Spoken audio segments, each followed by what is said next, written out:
عمران خان کی جماعت Pakistan Tehreek Insaf P T I کیسے اور کیوں وجود میں آئی؟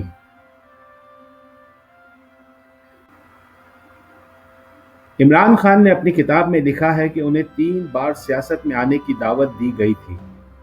ایک بار جنرل محمد ضیاء الحق نے انہیں اس وقت دعوت دی کہ آئیں اور ملکی سیاست میں حصہ لیں جب نواز شریف وزیر اعلیٰ پنجاب تھے اور وزیر اعظم محمد خان جنیجو کو صدر ضیاء الحق نے برطرف کر دیا تھا۔ دوسری بار نواز شریف نے عمران خان کو 92 میں کرکٹ کا ورلڈ کپ جیتنے کے بعد سیاست میں آنے کی دعوت دی تھی۔ تیسری بار جب نواز شریف کی حکومت آرمی چیف وحید الدین کاکڑ فارمولے کے تحت مستعفی ہوئی تو نگراں وزیر اعظم معین الدین قریشی نے انہیں کابینہ میں شرکت کی دعوت دی تھی، لیکن انہوں نے تینوں بار ان دعوتوں کو قبول کرنے سے انکار کر دیا تھا۔ ان کا کہنا تھا کہ بہرحال ملکی حالات انہیں پریشان ضرور کر رہے تھے، بلکہ سیاست ان کا پیچھا کر رہی تھی۔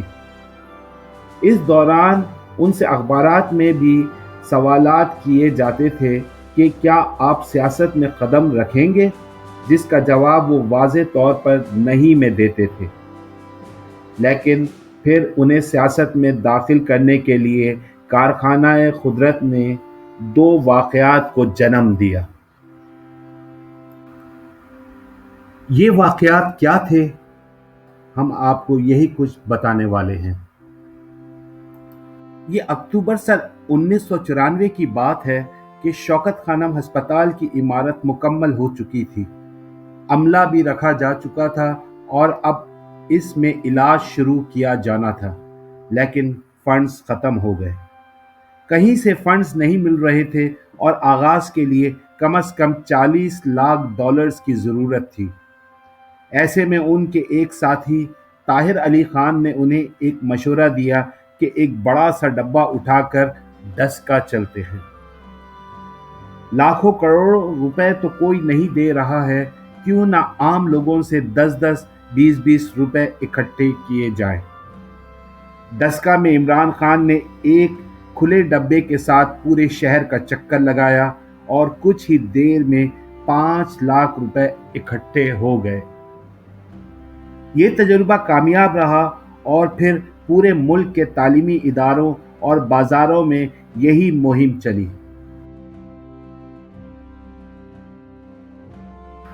آپ کہیں گے نا ان کا نذرانہ ایمان سے دیں گے، گردن کٹوا لیں گے۔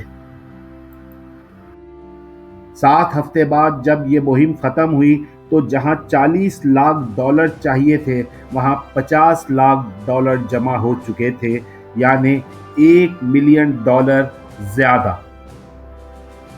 لیکن اس دورے میں صرف رقم ہی نہیں اکٹھی ہوئی تھی، بلکہ عمران خان کہتے ہیں کہ انہوں نے واضح طور پر یہ دیکھ لیا تھا کہ پاکستان کا عام آدمی کتنا کشادہ دل اور ان پر کتنا اعتبار کرنے والا ہے۔ عمران خان کے مطابق یہی وہ وقت تھا جب انہوں نے ملکی سیاست میں داخل ہونے کا سنجیدگی سے سوچنا شروع کر دیا تھا۔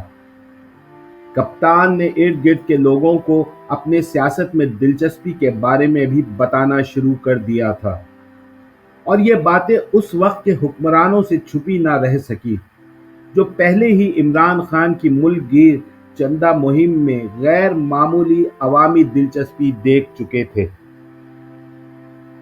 اکتوبر سن 1994 میں فنڈز جمع ہوئے تو دسمبر سن 1994 میں شوکت خانم ہسپتال کے افتتاح کا فیصلہ ہو گیا۔ بقول عمران خان کے آصف علی زرداری نے انہیں یہ پیغام پہنچایا تھا کہ وہ اسپتال کا افتتاح کرنا چاہتے ہیں۔ عمران خان نے تو افتتاح ایک کینسر کی مریض بچی سے کروانا تھا، لیکن انہوں نے اس وقت کی وزیر اعظم بے نظیر بھٹو اور ان کے شوہر کو مہمانوں میں تک نہیں بلایا تھا۔ آصف علی زرداری اور بے نظیر بھٹو عمران خان سے کھل کر ناراض ہو چکے تھے۔ بے نظیر بھٹو نے پی ٹی وی پر عمران خان کے ملنے والے اشتہارات رکوا دیے تھے۔ شوکت خانم کو سب سے زیادہ چندہ رمضان المبارک میں ملتا تھا اور اشتہارات بند ہونے سے اس کا شوکت خانم اسپتال کی چندہ مہم کو بہت بڑا نقصان ہوا۔ مزید یہ کہ پی ٹی وی پہ جو فنڈ جمع کرنے کے لیے ٹرانسمیشن ہوا کرتی تھی اس پر بھی پابندی لگا دی گئی تھی۔ اسی دوران لیڈی ڈائنا نے شوکت خانم ہسپتال کا دورہ کیا تو عمران خان اور شوکت خانم ہسپتال کو عالمی پذیرائی ملی۔ شاید یہ بات بھی کچھ طاقتور سیاستدانوں کے لیے ایک خطرے کی گھنٹی تھی۔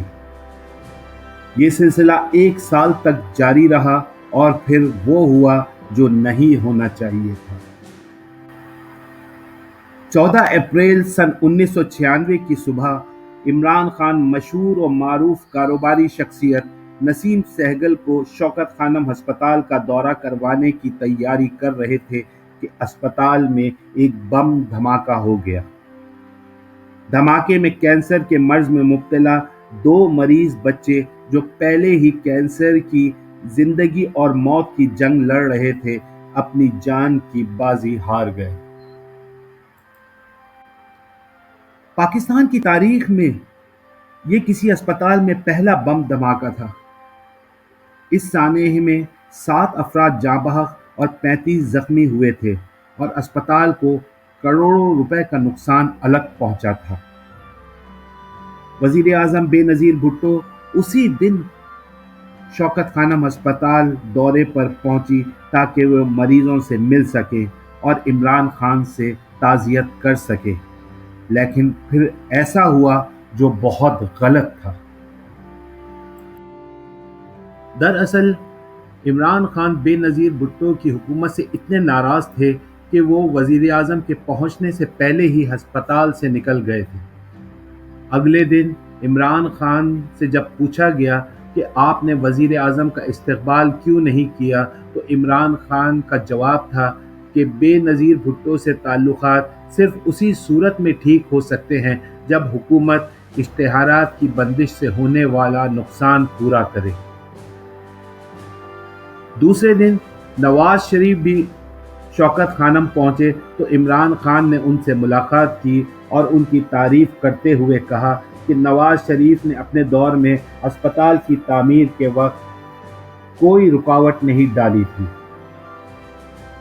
عمران خان نے اپنے ایک سوال کے جواب میں کہا کہ وہ حکومت کے ساتھ نہیں بلکہ تبدیلی چاہنے والوں کے ساتھ ہیں، اور ستم ظریفی دیکھیے، جب وہ یہ بات کہہ رہے تھے تو اس وقت نواز شریف ان کے ساتھ تھے کیونکہ وہی حکومت کے تبدیلی کی مہم چلا رہے تھے۔ اسپتال میں دھماکے کے 11 دن کے بعد 25 اپریل سن 1996 کو عمران خان نے لاہور کے ایک ہوٹل میں پریس کانفرنس کی اور انہوں نے اپنی ایک نئی سیاسی جماعت پاکستان تحریک انصاف کے قیام کا اعلان کر دیا۔ جو منشور کپتان نے پیش کیا تھا اس کے مطابق وی آئی پی کلچر ختم کریں گے، توڑ پھوڑ اور منفی سیاست کا خاتمہ ہوگا، کرپشن اور بے روزگاری کا خاتمہ کیا جائے گا اور کٹ پتلی وزیر اعظم کبھی نہیں بنیں گے۔ انہوں نے نوجوانوں اور خواتین سے خصوصی اپیل کی کہ وہ ان کا ساتھ دیں اور انہوں نے عوام سے وعدہ کیا کہ ماضی کے شرمناک لٹیروں کو تحریک انصاف میں کبھی بھی شامل نہیں کریں گے۔ یہ ایک تہلکہ خیز اعلان تھا، لیکن جب وہ یہ اعلان کر رہے تھے تو سوائے ان کے 2 رشتہ داروں اور چند دوستوں کے سوا کوئی بھی نامور چہرہ ان کے ساتھ نہیں تھا۔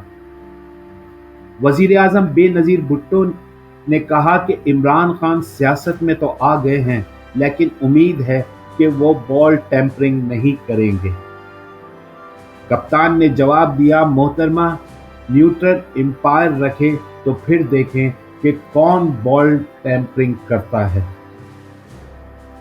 روزنامہ جنگ میں ایک رپورٹ چھپی کہ پاکستان میں لفظ تحریک کے نام سے بننے والی سیاسی جماعتیں کبھی بھی کامیاب نہیں ہو سکی۔ عالمی سطح پر بھی پاکستان تحریک انصاف کے قیام پر رد عمل بہت دلچسپ تھا۔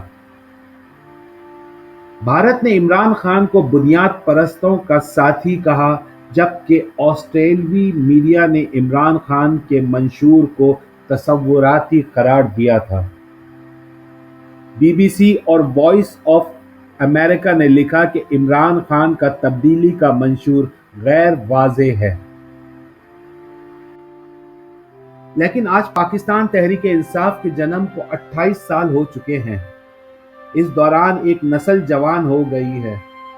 پاکستان تحریک انصاف کا منشور کتنا واضح اور کتنا غیر واضح ہے، اب اس کا فیصلہ موجودہ اور آنے والی نسلیں طے کریں گی۔